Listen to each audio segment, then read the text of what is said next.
Olá, caros alunos, bem-vindo a mais uma aula de Geografia. Na aula anterior nós falamos um pouquinho do setor primário, secundário e terciário, e hoje nós vamos um passo à frente falar um pouco então sobre as indústrias, Porque quando nós falamos da palavra indústria, não se imagina que as indústrias elas são divididas por setores, tá? Então pare e pense um pouco. A bicicleta que você anda, você tem o ferro e você tem o pneu.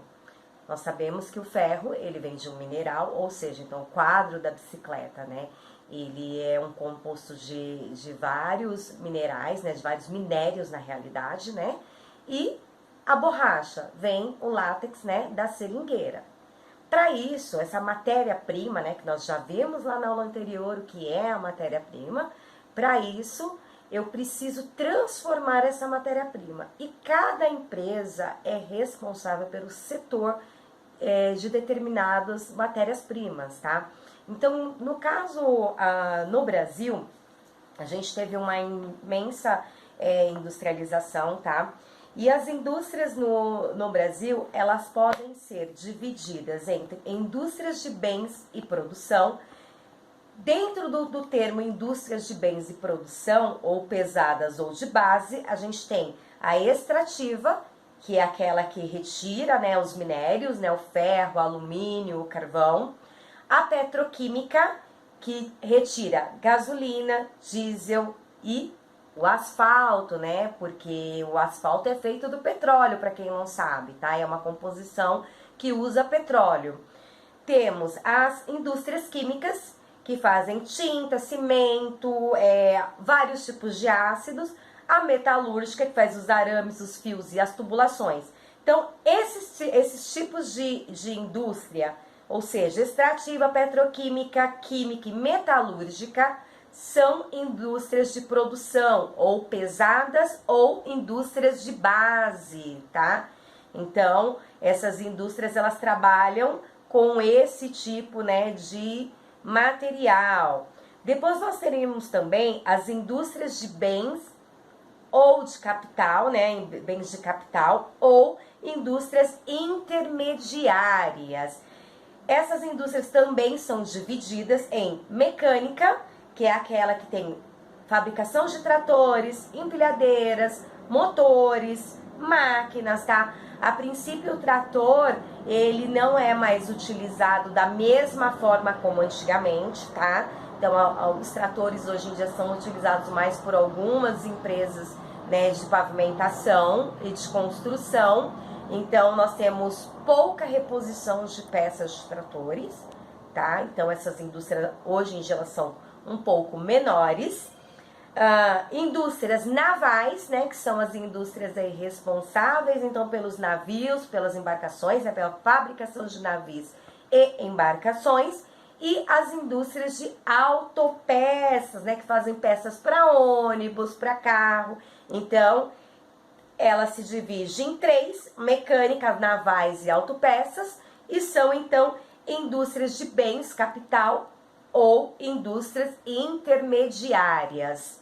Depois a gente tem também as indústrias de consumo ou indústrias leves, que são divididas em bens de consumos duráveis, aquilo que dura, aquilo que a gente vai ter por um longo tempo. Então, dentro dos bens de consumo duráveis, a gente tem automobilística, móveis e eletrodoméstico. Então, automobilísticas que fazem ali os automóveis, as motocicletas, As de móveis que fazem os armários e os sofás, e as de eletrodoméstico, as geladeiras e os fogões. E depois nós temos as de bens de consumo não duráveis, Que são coisas que não duram muito tempo, Então, alimentos, têxteis e farmacêutica, Então, dentro de alimentos, a gente vai ter os laticínios e as massas, têxteis, os tecidos e as roupas, e farmacêutica, os remédios e as pomadas, Então, recapitulando, nós temos dentro do tipo de indústria 3 tipos de indústria, que é de produção, de capital e de bens de consumo. Esses três tipos acabam se dividindo nas de produção extrativa, petroquímica, química e metalúrgica, nas de capital, mecânicas, navais e autopeças, e nas de consumo, automobilísticas, móveis, eletrodomésticos, alimentos, têxteis e farmacêuticos. Lembrando que dentro das de consumo ainda tem uma subdivisão, que é as de bens duráveis, aquilo que dura mais tempo, e bens não duráveis, né? Aquilo que vai durar um tempo menor, né? Falando ainda um pouquinho de indústria, um polo industrial muito conhecido aqui em São Paulo, tá? Que ficou mundialmente conhecido, é o polo ABC, que engloba as cidades de São Caetano do Sul, Santo André, né? Que é o grande ABC, e São Bernardo do Campo. Lá sempre foi a maior concentração de siderúrgicas do país, tá? Então essa região ela é muito conhecida, né, por ter grandes siderúrgicas, principalmente indústrias automobilísticas. A Ford, teve uma época que a Ford fabricava peças lá na cidade de São Bernardo do Campo, entre outras, tá? Concessionárias, né, tiravam ali para montagem, né, o carro saía das linhas de montagens da região do ABC, tá? Então é uma região industrialmente muito conhecida, tá? E essas indústrias, elas são protegidas pelo INPE, né? Então o INPE protege essas indústrias. De que forma que o INPE protege essas indústrias? As indústrias, elas fabricam as suas peças, elas precisam ter autonomia, né, sobre essas peças. Então é uma lei de patente, né? Quando você cria alguma coisa, você pode criar uma patente para dizer que aquele produto ele é seu.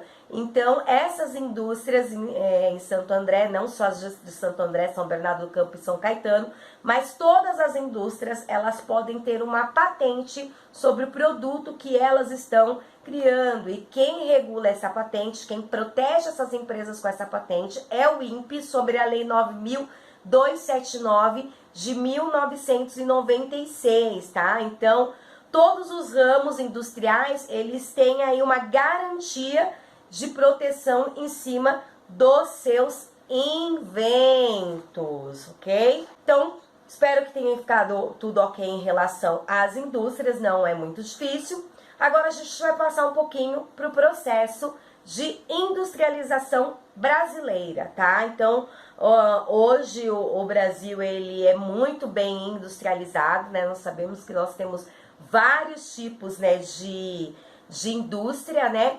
E o pontapé inicial para a industrialização do Brasil se deu a partir do século XIX, quando o café era importante nesse século, tá?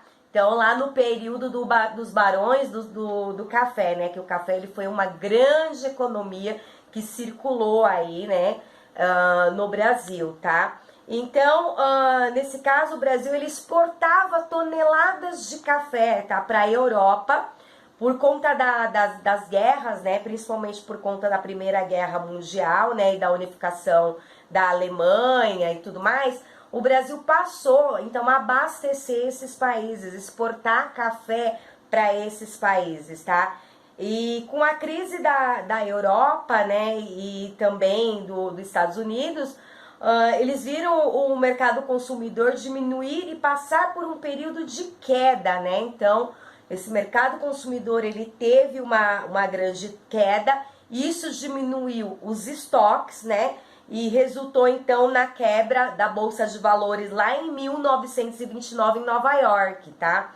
E com tudo isso, a crise da Europa e dos Estados Unidos, né? Entrou então eles entraram, esses dois países, eles entraram em declínio, e o governo passou a buscar alternativas, né? Precisava aí de alternativas, né, para poder subsidiar esse problema, né, da queda da Bolsa de Valores, porque como a Bolsa de Valores ela havia tido uma queda, com certeza o capital que giraria para as empresas seria menor, né, porque o país estava ali em crise, né, e aí eles buscaram alternativas para compensar, né, a queda da venda do café, e uma delas foi investir no processo de industrialização, porque o processo de industrialização ele acabou, né,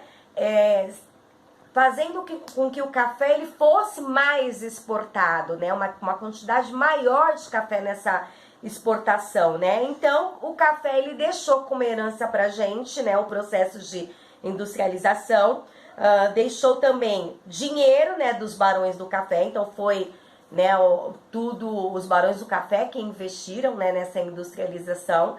Então ficou capitais, né, que o dinheiro, infraestrutura, né, precisava de estradas de ferro para poder transportar esse café. Não dava para transportar esse café de ônibus e nem de avião, né? Então naquela época já existia aqui uma ferrovia que é conhecida muito até hoje, que é ali a ligação de Santos, né, com São Paulo, tá? Então essa ferrovia, ela até hoje, nos dias de hoje, ela ainda corre várias partes do município de São Paulo, interior, levando produtos, né? Teve uma época que essa ferrovia ela era aberta ao público, né? Hoje em dia não, hoje em dia ela só transporta materiais, né? Matéria-prima e produtos prontos, tá? Deixou também mão de obra disponível, né? Porque tinha os antigos trabalhadores dos cafezais, então eles passaram, com a industrialização, eles passaram a trabalhar nessas indústrias, né? E um pequeno mercado de consumo interno, porque o Brasil não só exportava o seu café, mas ele também vendia o seu próprio café, né? Inclusive, aqui em São Paulo, nós temos na cidade de Santos a Bolsa do Café, né? Então, os pregões do café. Então, todo o café que era cultivado era avaliado e iam para para essa bolsa do café, assim como a gente tinha a bolsa de valores, né, que tem o dinheiro que fica aí correndo aí na bolsa de valores, as ações, né? Existia também a bolsa do café, que hoje é aberta para visitação, tá? A Radiobras, a Eletrobras e o Banco Nacional de Desenvolvimento Econômico e Social, que é o BNDES, e os Correios, o Conselho Nacional de Petróleo, nessa época também houve investimentos, tá? Então, em infraestrutura, como hidrelétricas e estradas, né? E aí a gente tem aqui, da era de Vargas, né, de Getúlio Vargas, nós temos algumas empresas que surgiram nessa época, né? Então, por um exemplo, a Fábrica Nacional de Motores surgiu no ano de 1939 e o ramo de atividade era fabricar motores. A Companhia Siderúrgica Nacional, a CSN, que surgiu em 1941 e era uma empresa siderúrgica. Companhia do Vale, da Rio Doce, né, que é responsável por mineração. A Companhia Nacional de Alcalis, que surgiu em 1943 e era uma indústria química. A Companhia Hidrelétrica de São Francisco surgiu em 1945 e gerava energia elétrica, responsável por gerar energia elétrica. Aliás, vocês sabem como que é gerado a energia elétrica? As hidrelétricas necessitam de um fator muito importante no planeta Terra. Elas necessitam de água, né? Então, a água passa por algumas turbinas e essas turbinas fazem a geração de energia elétrica. Por isso que é muito importante a preservação da água, tá, gente? Porque se a gente não tiver água, a indústria de energia elétrica também não vai existir, tá? E, por último, a Petrobras, que surgiu em 1953 e é responsável aí pelo petróleo. Então, no período do governo do Getúlio Vargas, foi muito importante para a criação de indústrias, né, de bens de produção, de base, indústrias pesadas aqui no Brasil, tá? Após o governo, né, então, de Vargas, muitas empresas se beneficiaram já dessa base já montada, né, e aceleraram o processo, então, de industrialização, tá? Com o governo do Juscelino Kubitschek em 1955 a 1966, esse processo de industrialização ele sofreu um boom. Ele foi, assim, extremamente acelerado mesmo, tá? E o Kubitschek, então, ele implementou planos de metas com o lema 50 anos em 5, né? Que demoraria 50 anos em apenas 5 anos, né? Com esse plano, ele introduziu outras indústrias de bens intermediários e facilitou a importação de maquinários, construiu rodovias, mudou o capital do país, né, a capital do país de Rio de Janeiro para Brasília, porque até aí, né, a capital era no Rio de Janeiro, né? Então, o Juscelino Kubitschek, ele teve esse papel importante de tirar a capital do Rio de Janeiro e passar a capital para Brasília. E assim, ele atraiu várias empresas estrangeiras e multinacionais para o Brasil, tá? E a partir desse momento, as cidades brasileiras começou a crescer rapidamente. Foi um boom aí, as cidades cresceram rapidamente. Muitos postos de trabalho eles foram criados, né? Muitas indústrias também foram criadas e o espaço começou a crescer com o processo de desenvolvimento industrial. E aí isso tudo acelerou principalmente o êxodo rural, né? Porque com o processo de industrialização, o campo começou a ficar mais vazio, né? Porque antigamente você tinha tudo feito manualmente, lavorado, né? Lavoura manual. Hoje em dia a gente sabe, se vocês assistirem aos domingos de manhã o Globo Rural, vocês começam a perceber que a gente tem hoje em dia várias máquinas que fazem o trabalho do processo do homem na lavoura. Ou seja, semeia, tem máquina para poder também colher as sementes. Então não há mais a necessidade do ser humano, né, nesse processo, né? Então, a região sudeste, juntamente com São Paulo, Rio de Janeiro e Minas Gerais, foi intensamente industrializada, tá? E o Porto de Santos também teve um papel bastante importante, né, nessa industrialização, porque a partir daí, com novas estradas, um porto mais estruturado, a importação e a exportação acabou sendo, assim, muito importante, então, para o desenvolvimento industrial do Brasil. Espero que vocês tenham gostado da aula. Qualquer dúvida, basta vocês perguntarem para mim. Até a próxima, alunos!